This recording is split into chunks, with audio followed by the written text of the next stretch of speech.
Welcome to The Topic, where we highlight Houston Community College, our students, our programs, and our reach into the community. I'm Amy Tan, Dean for English and Communications, part of Instructional Services here at Houston Community College.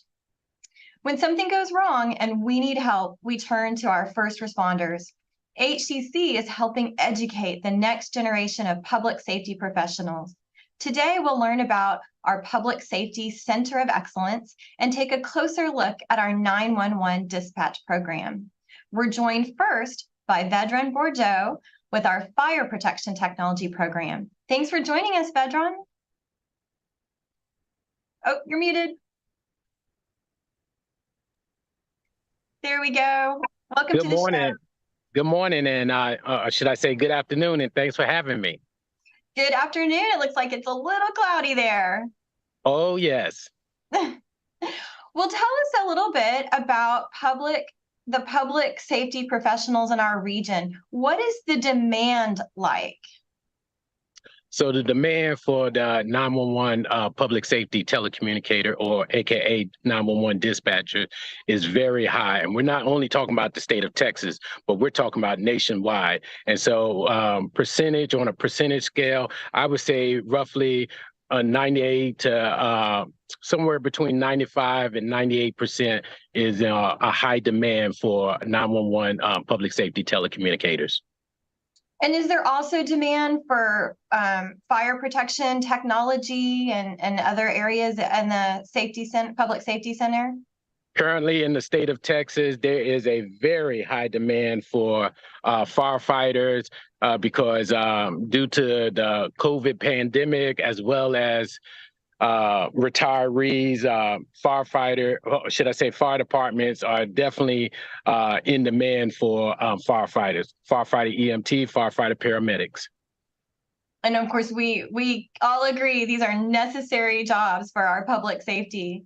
So we really want to recruit and make sure that we have enough people coming through our programs to support the community.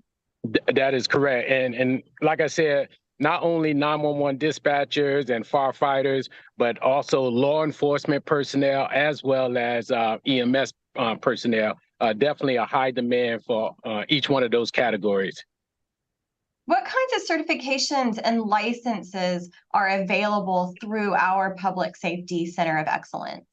So here at HCC Northeast Campus, we are a Center of Excellence for Public Safety.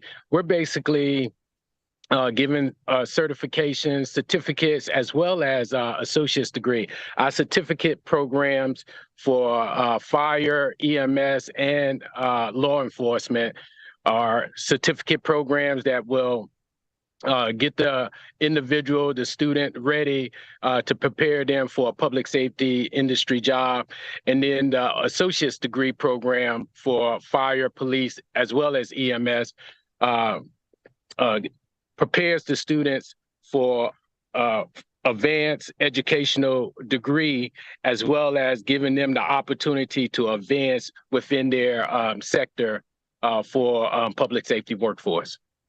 And is it possible to, say, get a certificate and then get a job and then come back and continue your education?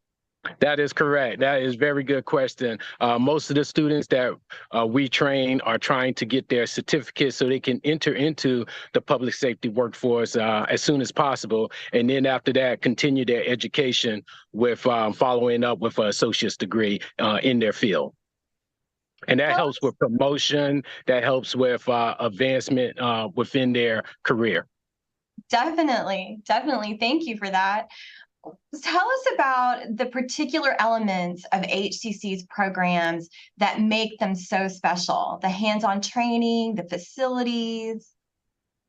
Yes. So one of the things that I can definitely say about HCC Northeast Center of Excellent Public Safety Program, we have state-of-the-art equipment that prepares the students for the necessary job requirements that they need to perform, as well as prepare them to enter into the workforce. Our state-of-the-art facility is manned with, or should I say staffed with, instructors, highly skilled instructors who know the field, who know the equipment and are ready to teach these students with hands-on training, one-on-one, as well as group training as well.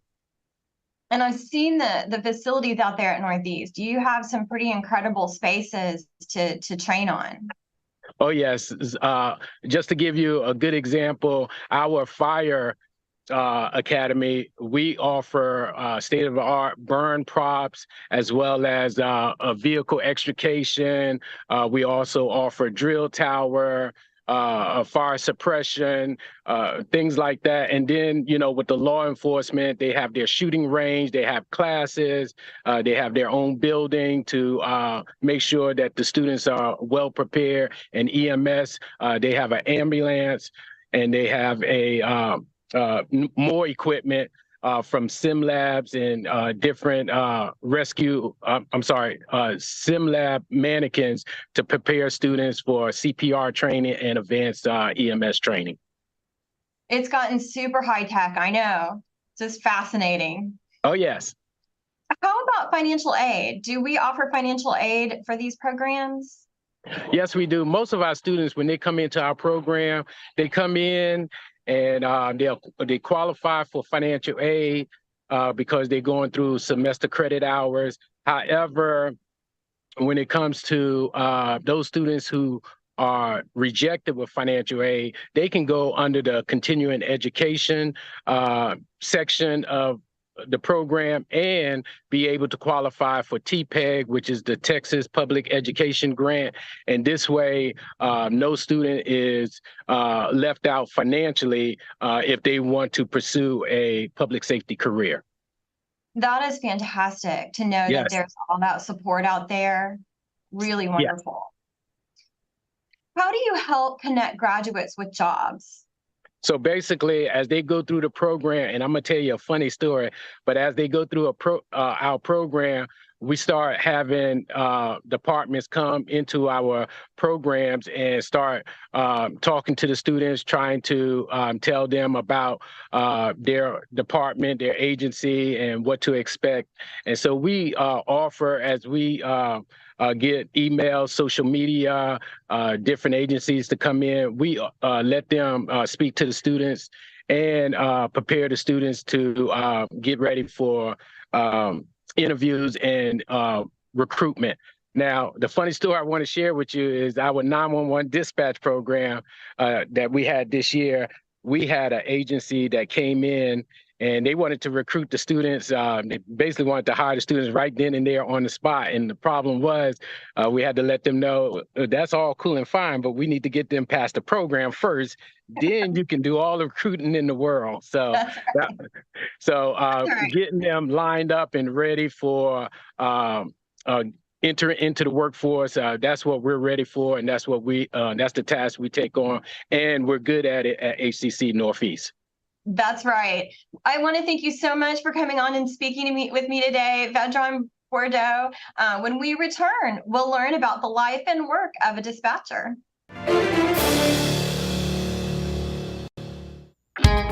At Houston Community College, we make your lessons matter. Open the door to real-world education, where passions become careers. Find out more at hccs.edu and let your success take flight. For more than a year, we have kept you informed with more than 500 remote episodes.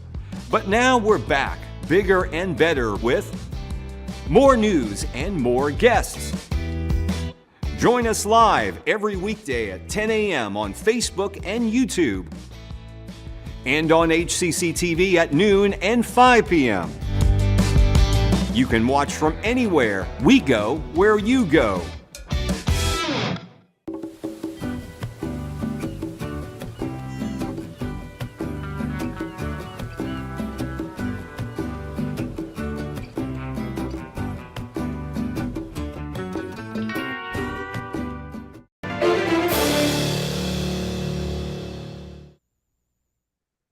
Welcome back to the topic. We're looking at the Public Safety Center of Excellence. We're joined by instructor Mia Lynn Brousard. Good morning, or I'm sorry, good afternoon, Mia. Good afternoon.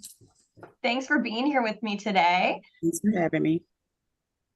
Tell us the definition, or what is your definition of a telecommunicator? My definition of a telecommunicator is a person who answers incoming non-emergency and 911 calls and assists the public. What are the roles and responsibilities of a telecommunicator? A telecommunicator, basically receives, process, and disseminate information. And what I mean by that, we receive calls when the public calls in, and we process the information by entering into CAD, which is a computer-aided dispatch system. And then we disseminate the information. From there, it goes into the dispatcher screens, and they dispatch the units out to the calls for service. So basically, that's one of the roles, receiving, processing, and disseminating information. We do have other responsibilities. One of our biggest responsibilities is officer safety. So when they're out there on calls, we monitor their every move, and they're out on traffic stops or disturbance calls. So we have to make sure we get the correct information from the citizens before we send our deputies out there to those calls for service. So is this different from a 911 dispatcher? No, basically a telecommunicator can be classified as a 911, a call receiver, a dispatcher. It's different roles within a division. You can be a dispatcher, call take only. You can be a dispatcher who dispatches calls. Every agency varies. And when you say that you're in communication with officers in the field, it seems like there's steps, right? First, you're getting the information so you know who to send, and then are you staying in communication when they're at the call? Correct. So the first initial process is when the caller dials 911 or non-emergency. So we take that information in, and then we put it into the system, and then the dispatchers dispatch the units according to priority or the call for service, the severity of the call. So yeah, we keep in constant communication with our deputies that's out there responding to calls. And so they're really making triage decisions. Correct. Yes, ma'am. So you have critical thinking, be accurate, be fast, be quick, be smart. So all of those are requirements of a telecommunicator.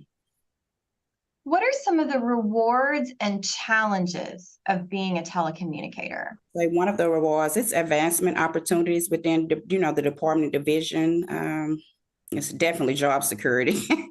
And I'll say one of the rewards, it might be minute to some, but for me, I do appreciate when citizens call back and thank us, for our service, for helping them, or, the deputies responded to, the call in, a reasonable amount of time or help them. So, and as far as challenges, we speak to people from all different, walks of life. So if you can imagine, you have domestic disturbance calls, you have kids that are frightened, who call, people who lose loved ones.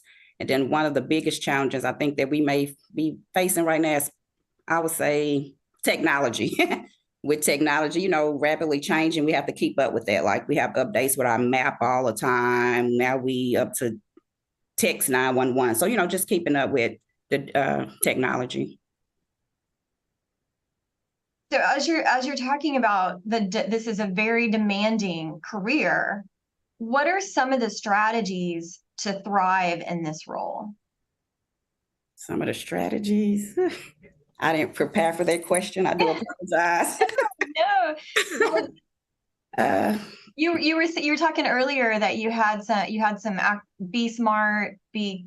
Oh yeah, definitely. You have to be skilled. You have to be trained. You have the critical thinking. Sometimes you have to use your instinct, your gut, to make those decisions when you're entering a call. One example, I had a young lady call, and I can tell she was like terrified or threatened. And I was trying to get the location from her, and then she was like, "Never mind."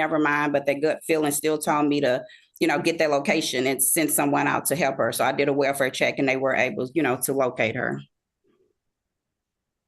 So I imagine it comes with maybe a little bit of stress. Maybe you need to find ways to separate yourself from some of the traumatic calls that you have to take. Yes, very, very stressful. I know sometimes, like lately, the last couple of years, we've been getting a lot of deputies, they've been getting, killed in the line of duty. So we do have chaplains that come, and we do have one that he brings, like, I think it's the service dog, Gabriel. So he brings the dog, the comfort dog, I should say. So we have chaplains we can speak to. We have EAP, we have different, peer support, different things. We also have I guess you can say, I think it's kind of like a down room, so you can get away, just go and debrief and de-stress from those type of calls. That's really important to keep the mental health centered, and especially in a job like this.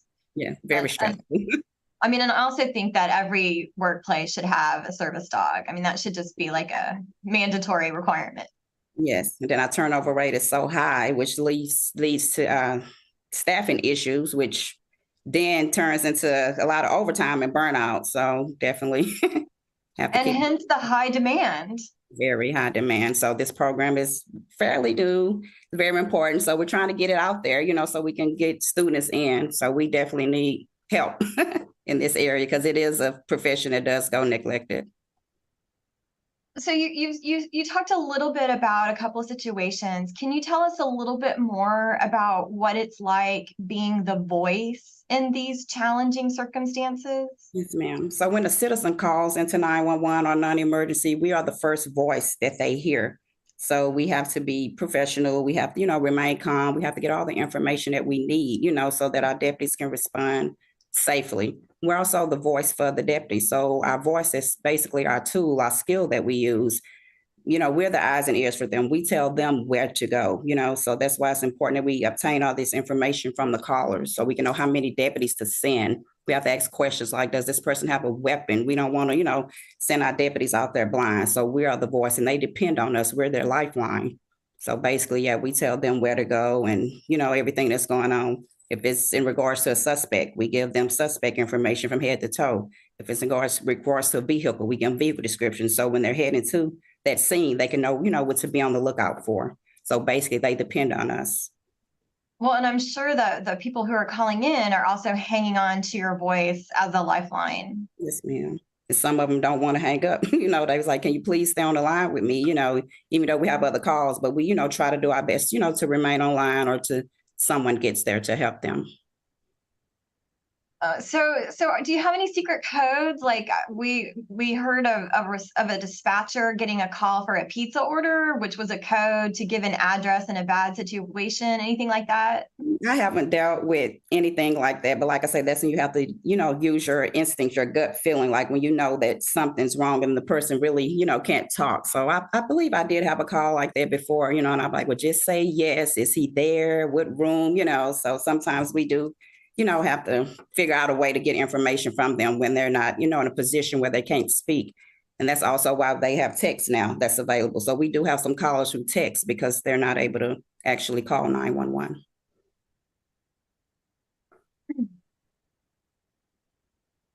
It just seems such an incredible job that it sounds like you have experience in this role. Yes, I've been working for Harris County Sheriff's Office. It'll be 13 years in January. I've also worked for Ph.D. for a year, and I recently applied for Spring ISD, which is a school district. So it's something that I enjoy doing because I enjoy helping others. That's just wonderful. When we come back to the topic, we're going to talk a little bit more about the Public Safety Center of Excellence, and Jessica Snead will be talking to us about our 911 Emergency Dispatch Academy.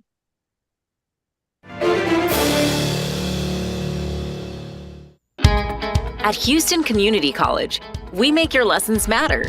Open the door to real-world education, where passions become careers.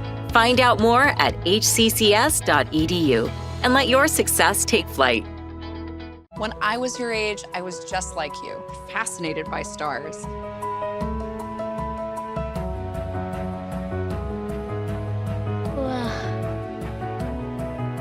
But now I get to search for life in the universe. And who knows, maybe life is looking for us too.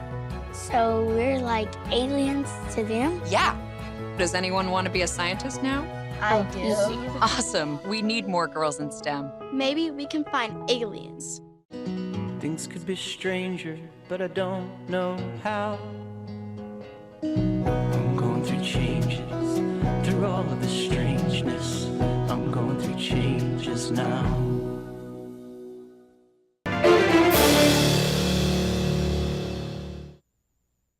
Welcome back to the topic. We're looking at the Public Safety Center of Excellence.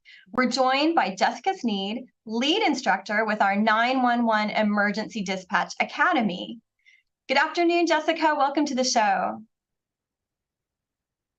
You're muted. Hello. Glad to be here.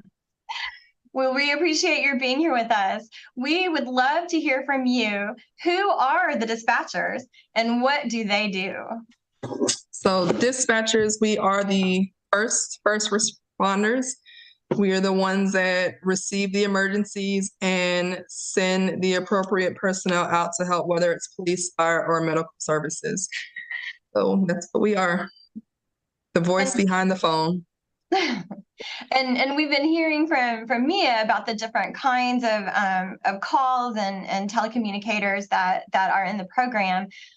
Your program is focused on 911 emergencies, correct? Correct. As a telecommunicator, there are several different roles depending on agencies that you go to. There are smaller agencies where you'll do all the roles of a dispatcher, whereas a bigger agency might be split up, call taking, radio, things like that. It just depends on where you go. What are the goals of the 911 Emergency Dispatch Academy at HCC? Our academy's goal is to expose prospective students to our world, basically, what we do, how we do our job, and what's expected of dispatchers in the field. So we want to expose those students so that they're able to have an understanding that it's not TV, it's not what they see on TV, it's real life. And this is what we go through every day as far as the calls that we take and the things that we do to get the help out to the callers. So I have to know, do you watch the TV show 911? I have. It's not like the reality? No. I mean, you might get some of those kind of calls, but of course they're, I think they're out of LA or, Austin, things like that. And I haven't seen that much activity, but you have to have entertainment for the people. I mean, it is Rob Lowe. How does a student get into the academy? The first thing a student's going to do is they will either attend an online or an in-person orientation. The way we've been doing it lately, we do have that orientation that's also recorded, so I can send that out as well. And that orientation will tell the students exactly what they need to do. It starts with your fingerprints. Once a submission comes back and you're good to go, then we'll move you to the background phase. Once that's been cleared to go, then we get you to your physical and your psychological exam. And as long as all that is good to go, then you are eligible to be a student. We are governed by the Texas Commission of Law Enforcement, so we are licensed the same way that police officers. So our process to get into the academy is similar to the police academy. And give us an overview of the training that the students receive in the academy. So students will receive, basically, it's like on-the-job training. You're going to learn how to receive calls, how to talk to callers, how to talk on the radio to your first responders. We do have a simulated CAD system, so where they can get hands-on training and looking at how to put information into their screens that go out to the first responders. We'll also teach them the basics of dispatching, all the standards and policies set forth by the Texas Commission of Law Enforcement. We'll touch on different kind of calls that come in and how to work through those kind of calls, domestic violence, assault, things like that. And then definitely mental health as well. That's wonderful that mental health is a component. And so they're handling actual scenarios, doing practice sessions. Yeah, we have a variety of different things that we're going to try. Of course, there are a lot of YouTube videos to get them familiar with hearing a call and typing it in. We do have scenarios that the instructors will come up with and we can just throw out them in. How would you work through this kind of a call, things like that. What can our students expect who complete their training and get their license once they enter the job market? Whoops. Oh no. Jessica, you froze on us. We've been having some technology problems today. There she is. Oh. There you go, Jessica. Okay, you're back. So you said, what can they expect upon completion of the academy? Yes. So students will go through the academy. Like I said, they're going to learn basically the role of a dispatcher. Upon successful completion, they will have come out with basic telecommunicators license. They'll also have their CPR certification, and DPS has a class it's the terminals that we use to, run the information that we need for officers and first responders. They'll also come out with that certification as well, and then just a bunch of knowledge on the job itself so that they can take it to their prospective agencies. And what's as a 911 dispatch with that certification and license, where could our students be employed? They can be employed anywhere, agencies, whether it's small local police agencies, your bigger consolidated agencies in the area, Harris County, Fort Bend, Liberty County, entire area is short dispatchers, so they can pretty much go anywhere. And they would be working, like you said, sometimes they would be exclusively 911, and other jobs they might have more or differentiated responsibilities. Right. Generally, most new dispatchers will start with call taking, and then they'll advance from there, whether it's radio dispatching or maybe terminal positions. It just depends on the agency itself. A lot of your smaller agencies, you're going to learn call taking, and then you're going to go right into radio because you never know which position you may be sitting in. In your bigger agencies, you might be strictly a call taker until the opportunity comes to move to another spot. And so we've been talking a lot about the demand. So obviously there's opportunity here. Can you give us any information on salary? I believe salaries are ranging now. They start about 18 an hour. Like I said, it does depend on the agency that you go to. I believe like your school districts are a little bit lower. They don't do all fire, police, EMS. A lot of times they just do their emergency calls for the campuses themselves. Or you can go into a municipality, which might do fire, police, and EMS. It just depends on where you go, the agency you work for, the area that you're in, and also your credentials. And I know we've talked a lot about the training. So you're going to come into the academy and you're going to get trained, and you're going to get lots of support and education on how to become a good telecommunicator. Is there any other like special skill or quality that you would recommend someone has to do this job?